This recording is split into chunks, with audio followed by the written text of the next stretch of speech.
Hey, welcome to Practical Exploitation. Alright, so we're going to just dive right into it as we will from now on. And we're going to start off with some basic Metasploit tricks. Some things that you just should know about Metasploit that will help your everyday use of it. Alright, we're going to start with the MSF3 directory. The MSF3 directory is in your root, in your home directory, whatever that is, being backtrack on root. It's slash root slash .msf3, and it's a hidden directory, but it has some awesome power to it. Now up here we're gonna go ls and see that I have already some stuff in there. msfconsole.rc we'll be getting into later. That's normally not there, but the modules directory is one of the things that I want to talk to you about. You know about this directory if you've ever used WinEnum or any of Carlos's or any of the other guys' interpreter scripts that send logs here. The other stuff that we're going to go into later about logging, it comes here too. But the thing that I wanted to show you right now is in modules. The great thing about the modules directory in the MSF3 hidden folder is that you can put all your modules, anything that you're testing in here, in specifically directory structure, so slash modules slash auxiliary slash modules slash exploits. Those two directories aren't in there by default, but you just make them and they're there. And the directory structure that you make will show up exactly in your MSF console. So I have some stuff in auxiliary. Now, while I was testing my wayback exploit module or auxiliary module, it went in my auxiliary folder in MSF3. Over here, I've already started up Metasploit, so we can actually search for wayback. And as you can see, we have wayback right here, and we also have the one that comes standard with Metasploit now. But this was by testing one that comes directly from my auxiliary folder in my local directory. This is great so that you don't mess up or don't clutter up your MSF console or your trunk with all kinds of different things. You can do all your testing right in here and it won't mess up. All you have to do is keep this part tidy, and you can even remove or move stuff, and you don't have to worry about it. It's just really easy. Anyways, we're going to keep going, and we're going to jump right into resource files. Now, there's three ways you can actually use resource files. One is with attack R, and I'll show you that. One's with the msfconsole.rc, which you can see up there, and I'll talk to you in a second about that. And the other one is straight inside of Metasploit. Now, the great things about these three methods, and they are unique in of itself, is that they have special properties in each method, and they all do exactly the same thing. They load a resource file, and what a resource file is a script of things to do, or to tell Metasploit to do as soon as you load it. Now, the attack R will automatically, well, let's just show you. So MSF console, F console, if I can spell it right, attack R, and then a resource file. We haven't made one. Let's just make one for shits and grins. Nano, I hate you all, you Vi people. Let's put it in just temp for now, because we don't want to, again, clutter up our trunk. Bob.rc. Now Bob.rc is going to do, let's say, use multi-handler. Now, quick note about multi-handler, you don't have to type in exploit before it. I know a lot of people who do, and that's the right way to do it, but I just like to type less. So use multi-handler, set payload to Windows interpreter reverse TCP, set lhost to 192.168, because we got our notes down there, 192.103, set L port to 8080, whatever. and back sets you back to your MSF console prompt, so it's kind of just makes it clean. One thing we forgot is exploit. Now exploit has awesome functions, attack J and Z. J and Z make it a background service and a job, which is awesome. That way you don't have to worry about it, and you don't have to have it up. You can just stay there and use it as necessary. Alright, we've now created bob.rc in temp, MSF console, again with the spelling, attack R, temp, bob.rc, and hopefully in a few seconds here it will load and do exactly what we told it to. Now, the second, see, here we go. So, as you can see, it's doing exactly that. Loading, use multi-handler, set everything we told it to do, it did. Exploit running in the background, starting, and if we hit enter real quick, it'll show back up. Now, if you look up here, you can see resource loaded MSF console.rc color false.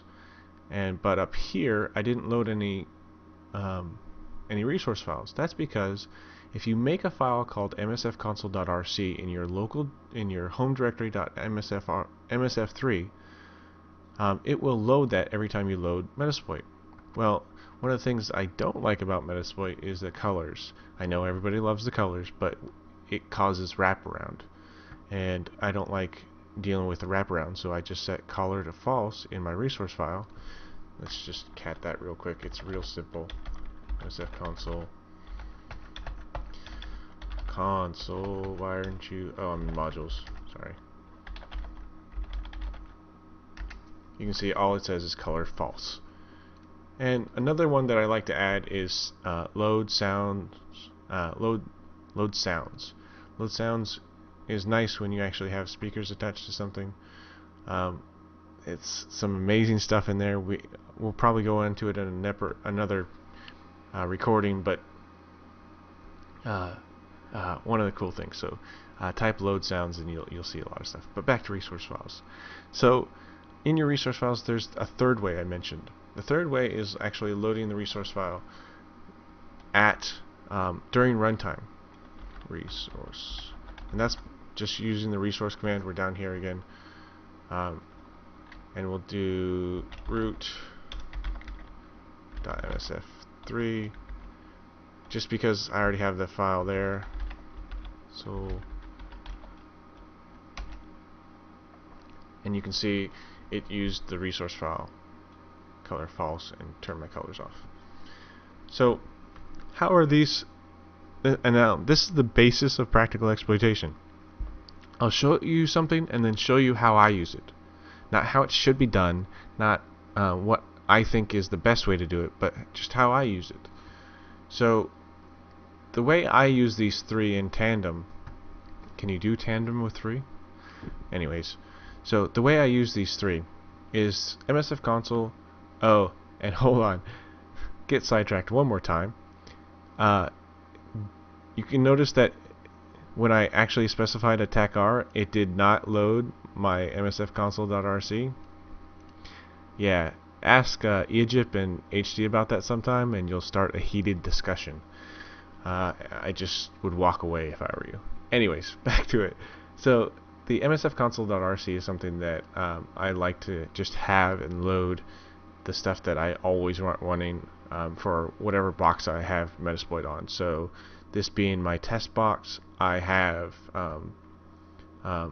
color false, but usually I have some multi-handler stuff in there just so it automatically starts stuff up like the Windows interpreter, because that really doesn't change for what I use it for, except for maybe the port, and that's easy to change on the fly. And I do believe, let's just test something out real quick. I believe that resource files can actually call other resource files. So let's w MSF console.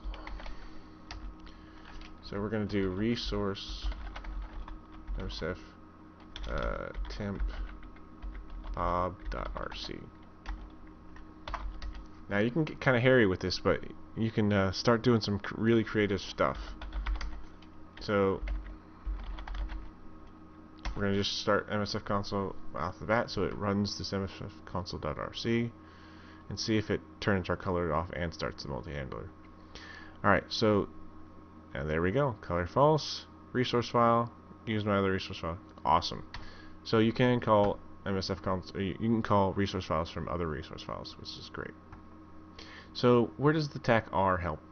Well, the tach R helps when you're trying to script something, in my opinion, where say you want car Metasploit to run, and you don't want it to run all the time. You just want it to run when and be available, and that's how they have it set up, is actually a resource file for car Metasploit. Now the resource command though is nice when you are to have, say, an MSF 08067, a bunch of different exploits that you want to test out. If you're doing some testing, or you have some methodology that you can repeat and repeat and repeat, and you don't want to load Metasploit every time. So say I have 4 exploits that I load all the time, and they have very specific or tuned settings. I can just load that RC file from my home directory or from wherever, and have that exploit ready to go in seconds without having to type all the crap. So that's how I use these three different methods to use resource files. If you got another way, I'd love to know. Now we're going to keep moving on, and the next thing is information. How to get more information about Metasploit. Now, a couple things most people. First of all, the question mark. If you're from the Cisco age, you know about the question mark. So many people type help, and it's just more things you type in, more wasted commands. It's all about efficiency, right? So just question mark works, even in Interpreter. It's awesome. Just use the question mark. No need to use help. Alright, so let's go into a Windows.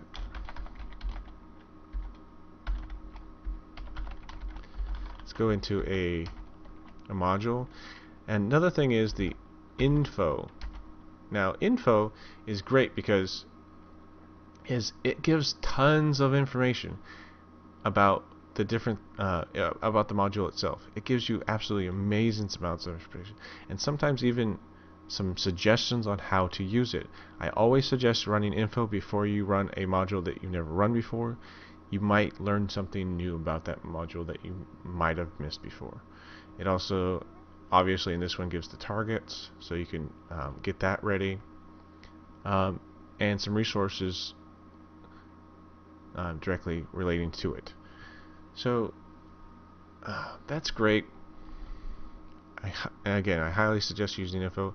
The other thing I suggest using is tach H. Now, HD made it a thing. I'm horrible with vocabulary, so you're just gonna have to deal with it. Made it a thing to have all the Meterpreter session, or the Meterpreter scripts, have a tach H, so you have something to do. Now, I'm not gonna. Well, I got this ready, so set. You just hold on with me. I'm gonna exploit a system real quick. Set payload. Actually, I have my multi-handler already running. So set our host to 192.168.92.123. Set lhost to 192.168.92.103. Set L port to, what do we have, 8080? Let's see. Yep, 8080. Show advanced. Another place where you can learn more about it. Now, one of the cool things is, since I already have a payload or a handler started, I can change disable payload handler to on. This is a great way to just keep things to one handler, one port. So set disable payload handler. This is another way that DB autopwn and browser autopwn work, that make it so that you can, again, have one port, one callback. It makes it a lot more stealthy. Set true. I already have my handler going. Show options just to make sure everything's good. Oh, payload. Duh. I think I spelled it wrong the first time. Or didn't do it at all.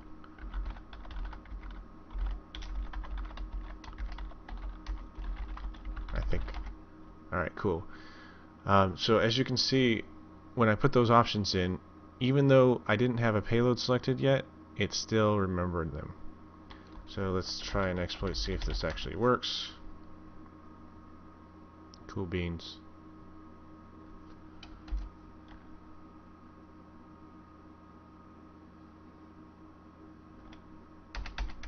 Hello? Oh. Alright, so sessions, attack I, 1. Even though it says exploit complete but no session created, it created one, as you can see. So run VNC attack H, and I give you the options. There's tons of options in here with everything. So another one I like is get GUI, done by our good friend Carlos. Attack H has some options in there. Always look at the options. Now I'm going to back out of this real quick to show you another of my favorite little hidden gems. Exploit has attack H. The attack H on exploit allows you to run the whole thing without doing other lines. It's a one-liner.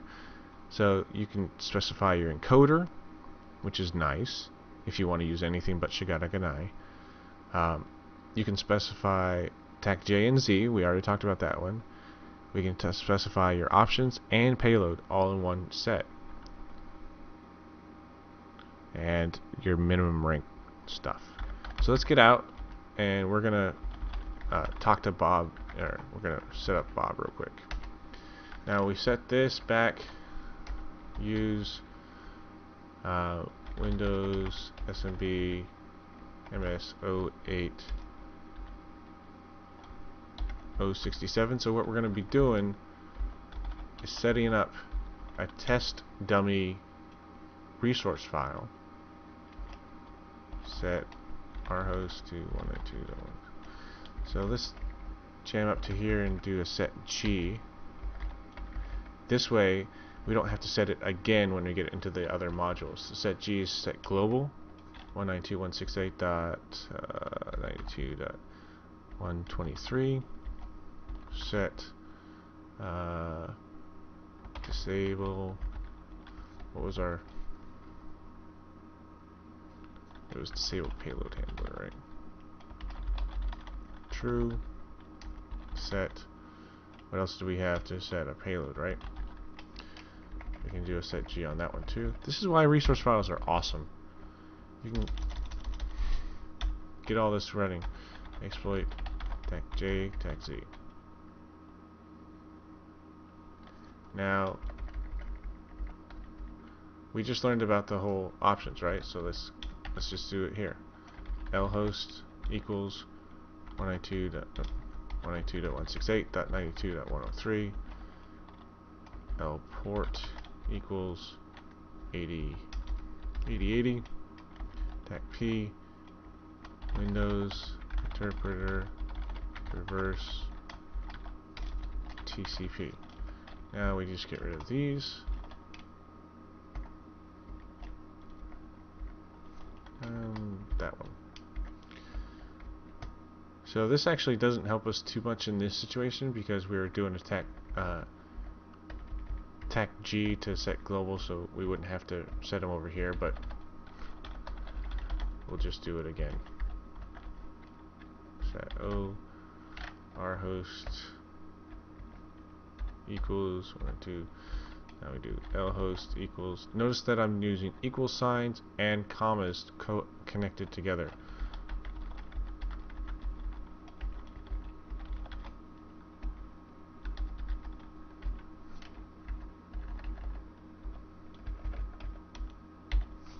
Alright, so what else do we have to set? Our payload, right?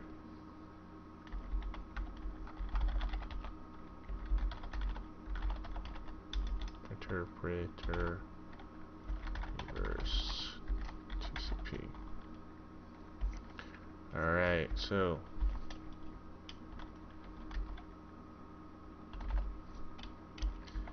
we got all our options set correctly. R host, L host, L port, disable payload handler, true. I think we're ready to go. You know what? And we're going to color it false just because I like it that way. Or we could tell it to resource our MSF console so that and you can begin all of your new resource files with MSF console if you want. So let's see if we still have it in there. Yep. So let's see if we auto-pwn this stuff. See how well it works. Run. Alright, where did we screw up?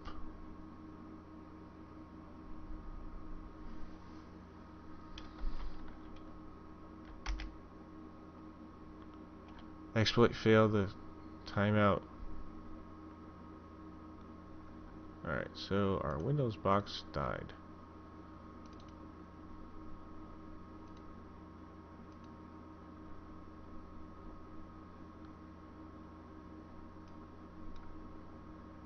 No, it shouldn't have.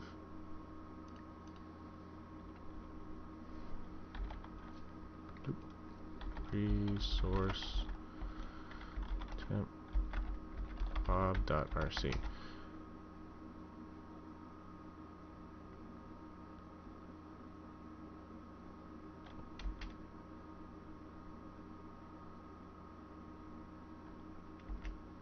One 192.168.92.123 is our target. Alright, for some reason it's not working that way. But as you can see, it would go about it just the way it would.